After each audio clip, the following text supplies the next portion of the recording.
it's me, Tian, with a Durham student, and today I'm here with my law friends to give you guys inside scoops into what it's like being a law student in Durham.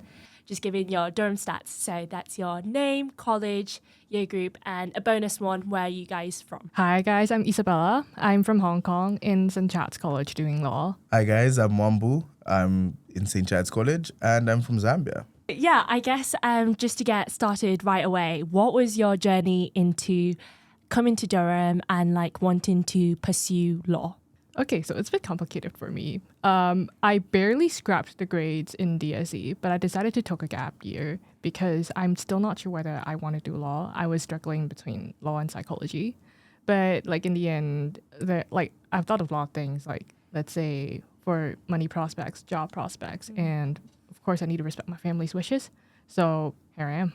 My journey is kind of a little bit more straightforward. I've always wanted to do law since I was about 10 years old.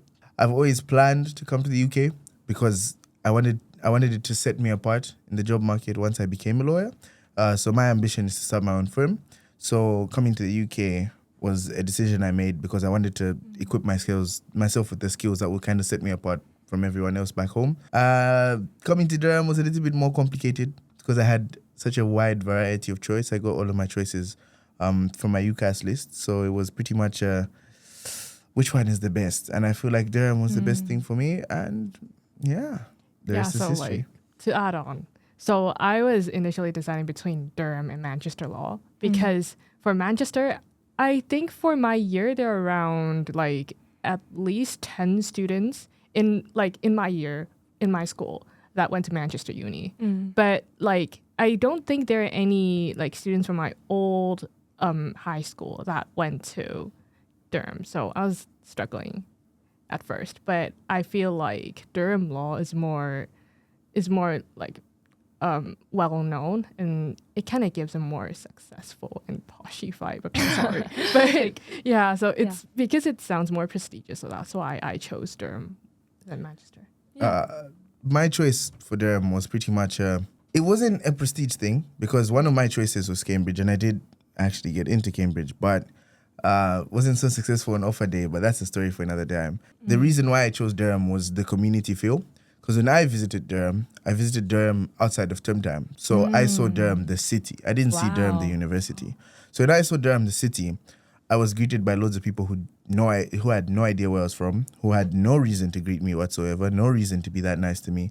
But for some reason, they were. And this community in Durham sort of spoke to me. I said, if I want to go somewhere that's supposed to develop me holistically, not just develop me academically and whatnot, because you can have all the prestige in the world, but if you're not holistic, then there's no value for you in the workplace. So I decided to make the decision to come to Durham because it was the more holistic choice for me. I could have gone to Liverpool, I could have gone to York, I could have gone to Leeds, but Durham was the one that spoke to me the most and said, this is the place for you. And that's what made me decide to pick Durham. It picked me before I picked it. Oh, that's a great way of phrasing it. And then I guess, staying back in time, like when you guys, before you were coming to Durham, like what was some of the assumptions you had? Or like how has expectations compared to reality? Has anything changed or has anything surprised you in any sense at being in Durham? Not gonna lie, I was watching YouTube videos on how to choose a college. And well, my cousin initially chose Durham Law.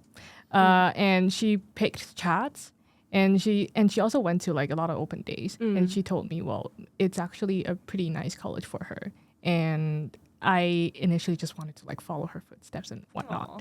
But like for now, I get I get a chance to choose my colleges. Then I started like watching a lot of videos, but I don't think there are a lot actually, to be honest. We will work on that, but like at the end, I chose in Chats because it's kind of ridiculous, but it's more like in the Bailey. It's kind of like the less posh college that you can get. It's more down to earth. And it's more down to earth, and well, people are kind of rumored to be nice. So I was like, okay, fine. I wanted the Bailey lifestyle, so why not? Most people back home don't really know much about Durham because back in Zambia, if you do have the privilege to go abroad, because not everyone gets the privilege, if you do get the privilege to go abroad, the most well-known universities are probably Nottingham, Leeds, places like that, Manchester. So I didn't have much avenue to make assumptions about Durham. I have one friend who's she's currently in second year. Her name is Divya. She told me quite a bit about Durham because obviously she came before me, and she told me she had a wonderful time at Durham. And honestly, I believed her because if anyone has good judgment, it's Divya. So ultimately, I took her word. And obviously, when you watch videos on TikTok, watch videos on YouTube, as much as they do provide a perspective, that's just a single story. And there's a danger in just listening to just a single story. So obviously, I took Divya's testimony. I took testimonies from YouTube and TikTok and things like that. And then obviously visiting Durham before I actually made my choice, then made me build a more informed knowledge of Durham. So I wouldn't say I had assumptions per se, but I suppose my only assumption was, wow, this place is a ghost town. Wow, it must be in the middle of nowhere. I'm not going clubbing anytime soon. But that assumption was quickly changed. We have a social life. Exactly. It was quickly changed when I first went to Jimmy's. And then you can tell that Mwambu's a law student, just through, like he said, don't just look at one thing, look at all the different evidences. And also, if you do want to contact someone to speak on one-to-one, there's UniBuddy, which you can reach out to live students. It's actually students responding to. So if you did want more insider. But hopefully we're going to give you guys enough today. And just moving on back to now you're in Durham. What has your typical day looked like studying law? Oh, wow. I wouldn't say I have a typical day because, to be honest, my typical day is kind of boring, not gonna lie. So it's more like, let's say on Tuesdays. So you go to your 9 a.m. lecture if you can wake up. Then you can wake up. Yeah, for an hour. Then head back to your dorm, and if there's a tutorial, then prep for that. If you've done that before, then just make lunch because I love out. So and go to the lecture at 2, right? Yeah, I go to lecture at 2. Then later on, for an hour, that's it, I guess. That's my typical day. Yeah. My typical day is kind of different because I like to switch things up. I feel like there's a danger in being too complacent in a routine.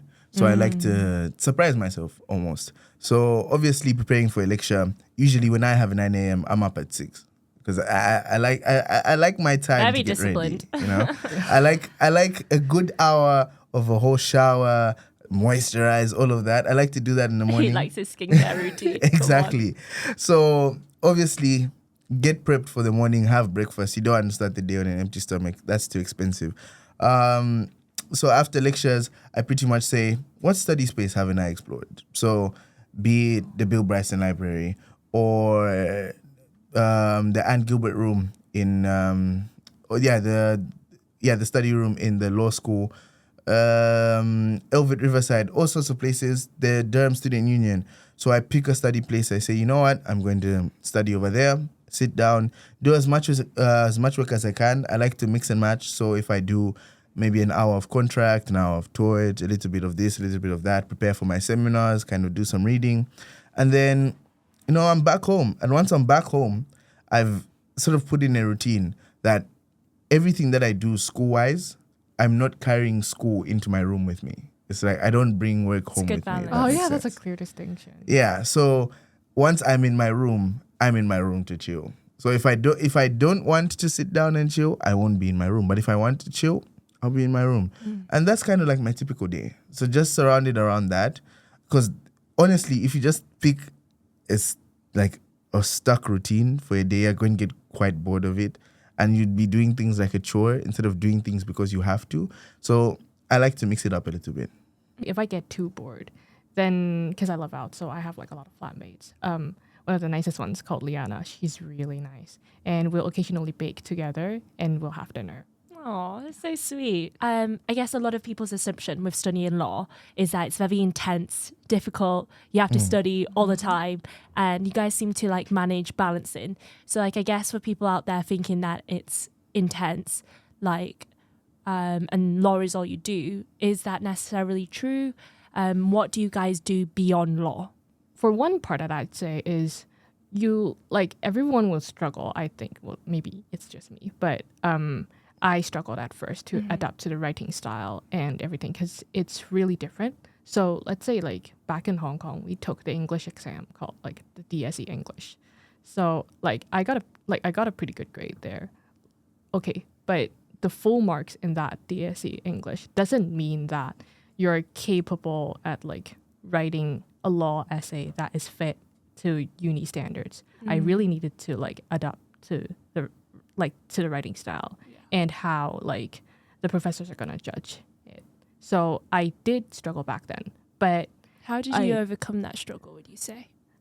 I asked a lot of my tutors and also my peers and also like someone that is from like another department that's not from law to read my essay and see like what kind of like logical fallacies do I have and how to correct that.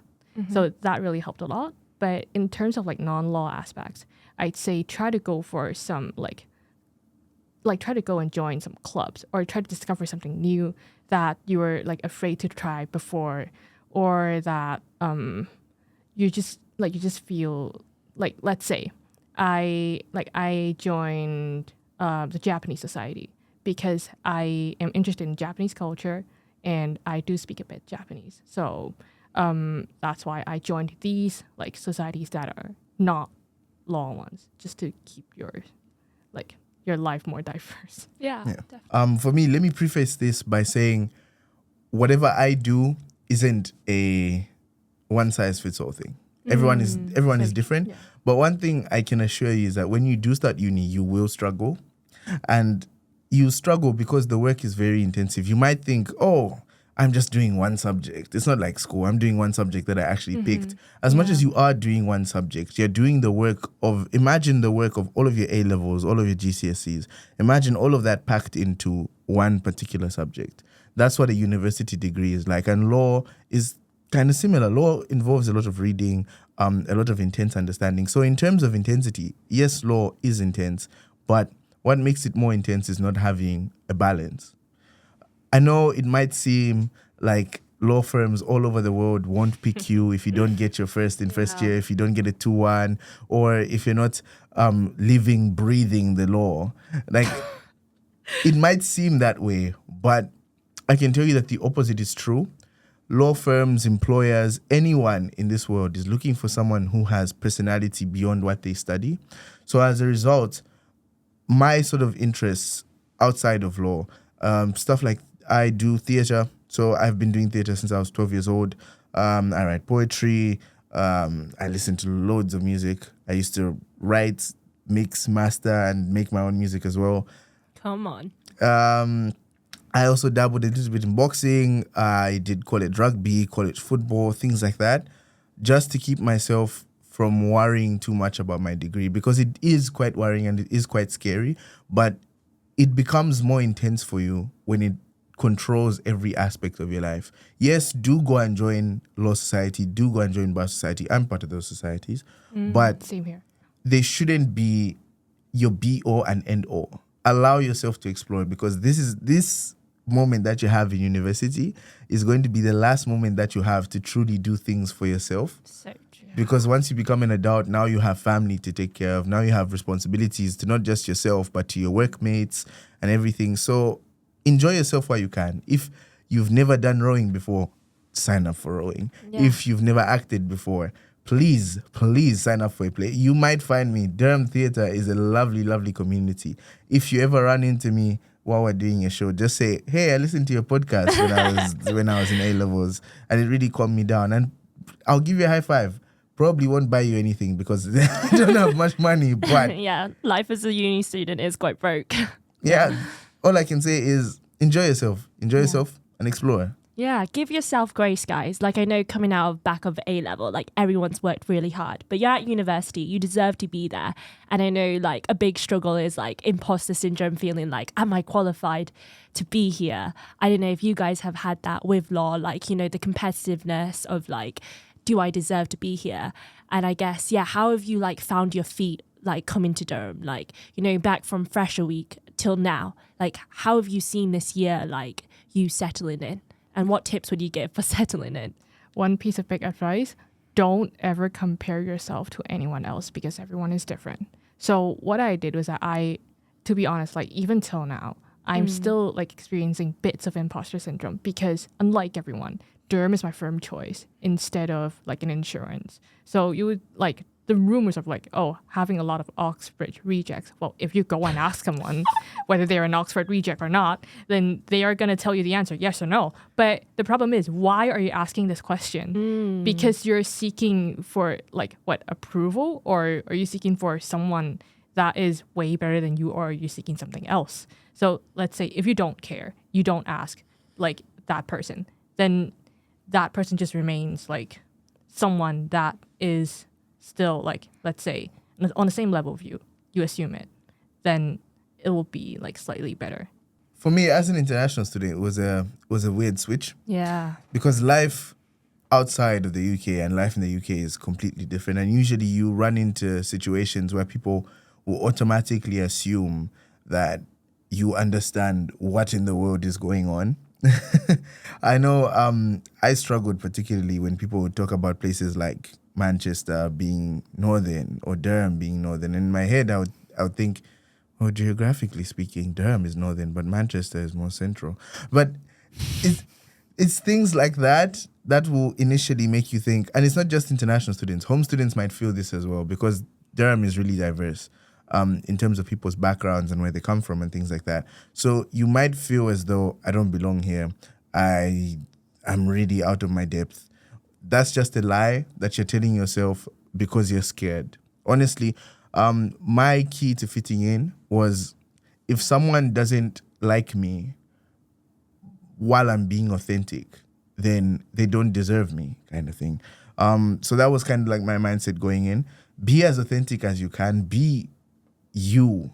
There's no point in being fake or pretending and things like that because it's much more putrid when you pretend than when you're actually authentic.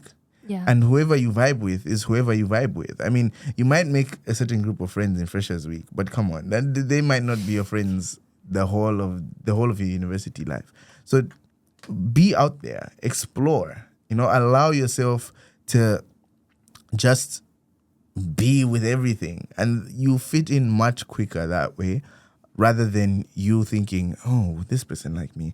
Oh, this person like me. Should I wear these clothes? Maybe these people like it. Maybe I should wear a Pink Floyd shirt because I want to hang out with the rock crowd kind of thing. So, yeah, just be yourself. And trust me, the imposter syndrome will be there at first, but it will simply just fade away, especially when you find your people. Mm-hmm. Like Mwambu said, there's such a diversity range of students, so you can find your people, and we'll be having an episode about how do you find your people.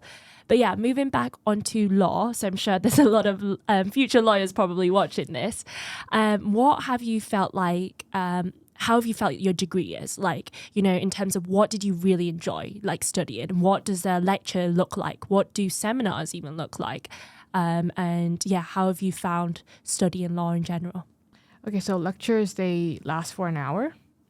And for our first year, we don't get to choose modules. We only have like compulsory modules. Compulsory modules, yeah. We have 5.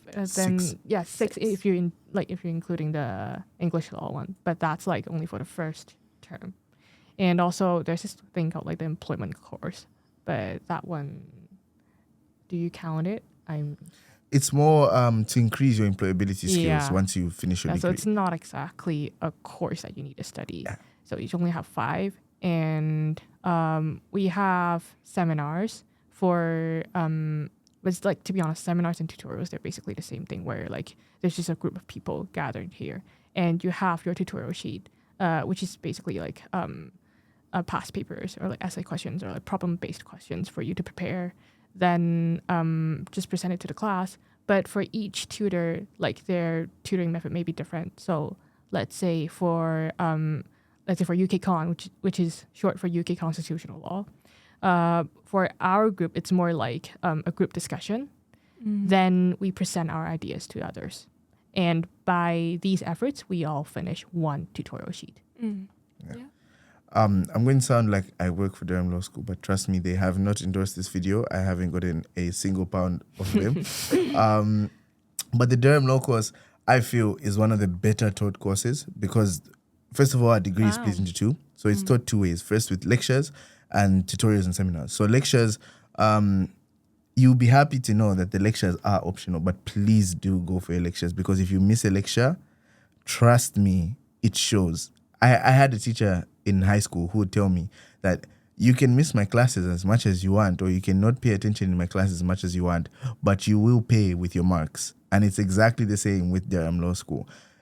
As much as lectures are optional and they are recorded, so all of them are recorded, the slides are all available. They're all there on Blackboard, which is our learning site. As much as all of that is available, please do make an effort to go for lectures. Seminars and tutorials, on the other hand, are compulsory. So seminars and tutorials will have smaller groups of about 10 to 15 people maximum, probably. And you each be assigned a tutor. So the tutor will be working you through the content for that week. So you get a reading list specifically for your seminars that will be separate from your reading list on your lectures. And you have some accompanying questions that you have to answer. So these are discussion questions. So during that session, it's about an hour. You break down with your peers. Each tutorial leader sort of does their tutorials differently. But all of my tutorial leaders have been excellent in terms of they break us down into small groups. They make us discuss small questions. They're very, very patient with you. I know it might seem like I shouldn't talk in a seminar, I shouldn't talk in a tutorial because if I say something, I'll sound dumb. But there's no such thing because our tutors are really, really good at encouraging people to speak and encouraging them to even give wrong answers and then gently correcting. No one will shout at you. No one will call you dumb. No one will say that you're not well read enough. Unless you've made a concerted effort not to read, that will show. But if you've made an effort, the tutors will be very nice to you, very kind to you. Just to talk a little bit about first year modules, most courses allow you to pick your modules in first year, but law won't do that for a very, very, very particular reason. So for you to have a qualifying law degree in the UK, you need some foundational modules. So these foundational modules are contract law, EU law. I know EU law seems pointless since we left since we left the EU, but That's another debate. But I don't want to spoil it. But you see, it is necessary. So we have contract law, EU law, tort law. Tort law, we also have UK constitutional law, individual and the state, and English law, introduction to English law and legal method, which basically teaches you, okay, these are some terms that they use in English law. This is how the English legal system works. This is how you answer essays. This is how you answer problem questions and things like that, just to teach you how to get into your degree. Then in second and third year, obviously, you have more choice. So if anything, that is the quickest summary I could give you of the whole guide on how Durham teaches a law degree. And if you have any more questions, please do reach ask. out. Put it in the comments down below, guys. So yeah, I guess more I can't say this word, Specific. You guys know what I'm on about. Within law, like what did you like? Did you learn something new or found really interesting? Like perhaps in your reading or in a lecture that you were just like, whoa. Like, yeah. I don't know if you had any of those. Okay, so surprisingly, because like coming from a non-EU background and with like it was like the UK now, like not in the EU, obviously. So I once hated EU law so much because it is absolutely unnecessary for me. That's what I thought. But turns out the module that I like the most is EU law, and also like let's say for other modules, other subjects, let's say for individual and state, which is we learned something like human rights and judicial review. I like for some process that I thought it's going to be really simple, turns out it's going to be really complicated. And the debates that they have is also something that I've never really anticipated when I learned law, because the one assumption that everyone may have is that, okay, we are going to learn something really practical because it's a really practical subject for law. But actually, like in order to fully understand it, you need to like immerse yourself into the debates. So let's say if I were to be more specific, maybe, let's say in tort, duty of care, you have exceptions.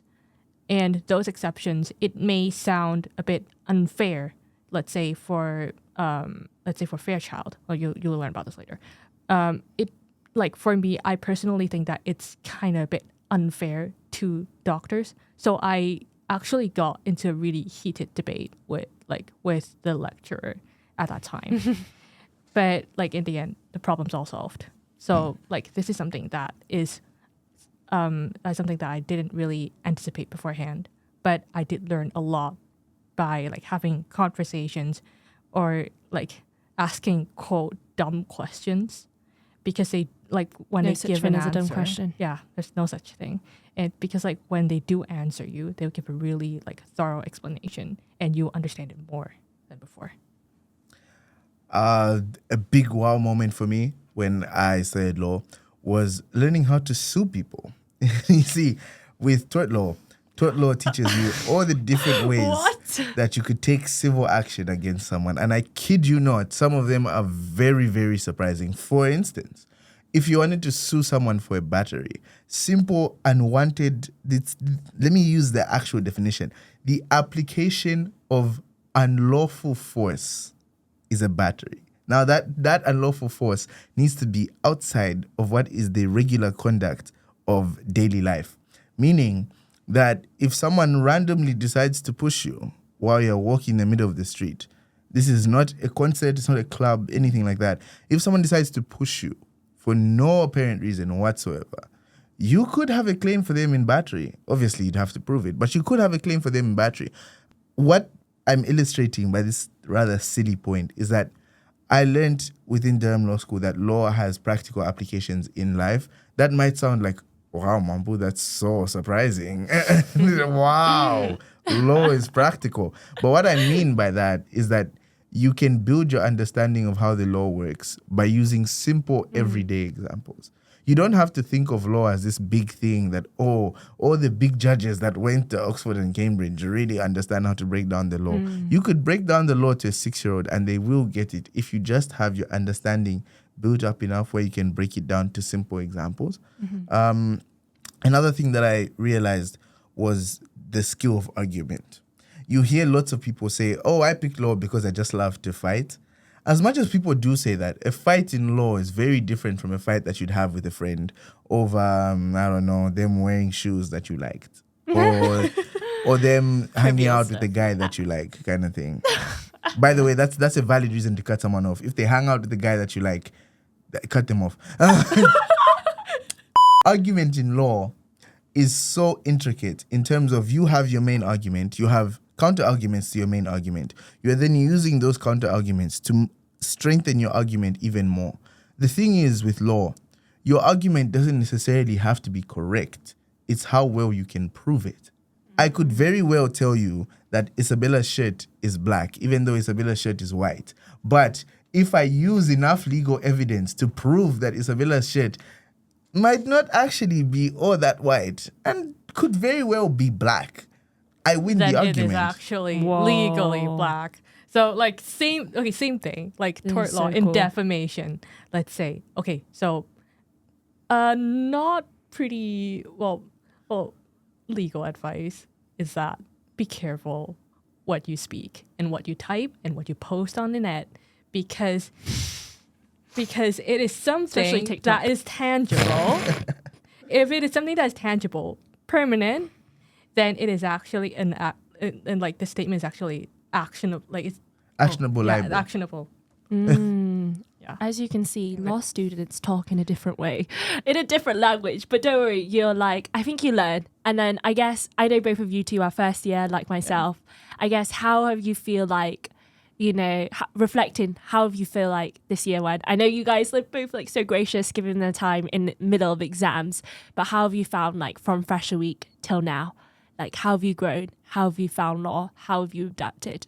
I think I've evolved to a different person, to be honest. Like, at the start of Freshers Week, everything is like, oh yeah, I'll be fine. Just writing a few essays and just enjoy my UK life in the fullest. Because Hong Kong unis are pretty stressed out, and there's even like a university that they said is quote, like not from me, quote, like they said it's like a lot of stress and tension.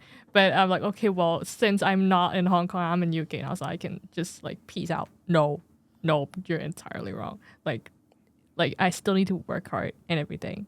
But in the process of working hard, you actually do learn a lot of stuff, well, including the advices that we that we gave just now. Yeah. Is something that you wouldn't have learned like if you're not really drilling into your materials and like learning it.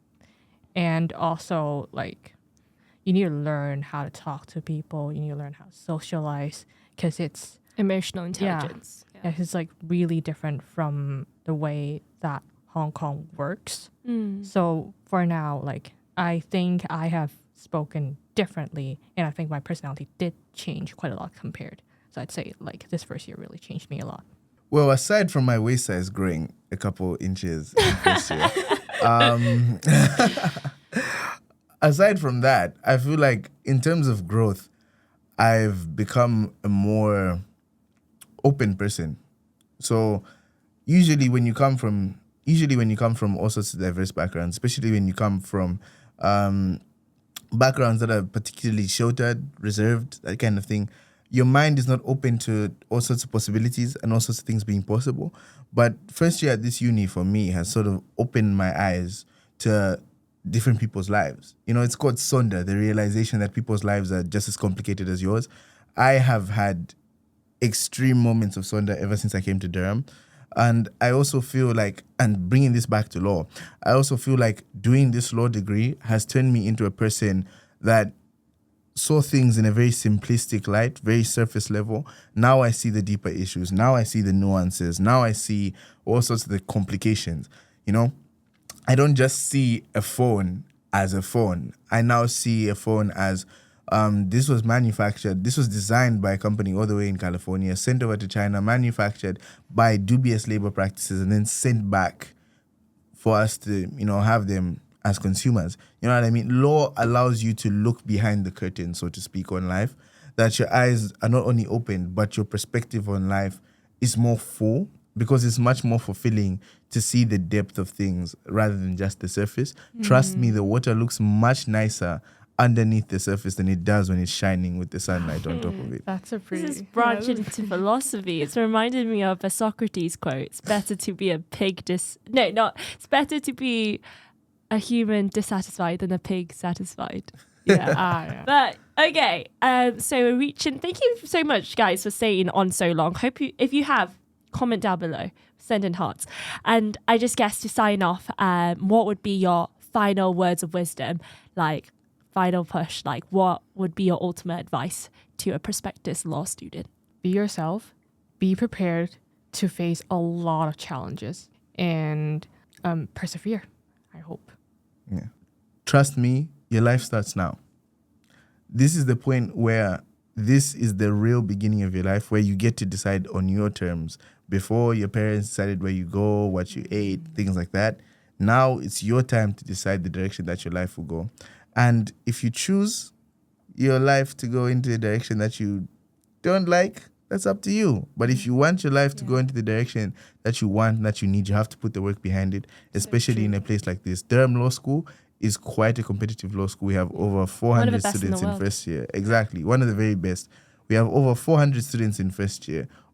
All of them want the same thing that you want, but how much more do you want it? And my final piece of advice before I keep on rambling is you should have picked Chads. If you didn't pick Chads, you should have picked Chads. But don't worry really if you're not in Chads. We do not mind. Everyone, I feel like, whichever college you do end up, like you find your feet in that college as well. Yeah, you'll enjoy it. Yeah. Just come to Chads Bar though. And then I guess, I feel like just wrapping up from what you guys said, it's like, guys, like, have fun.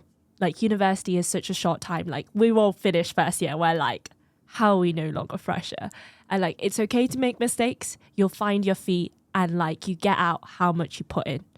Okay, and that's a wrap. So thank you guys so much for listening in. And yeah, we hope to see you when you're in Durham. Bye. Bye-bye. Bye.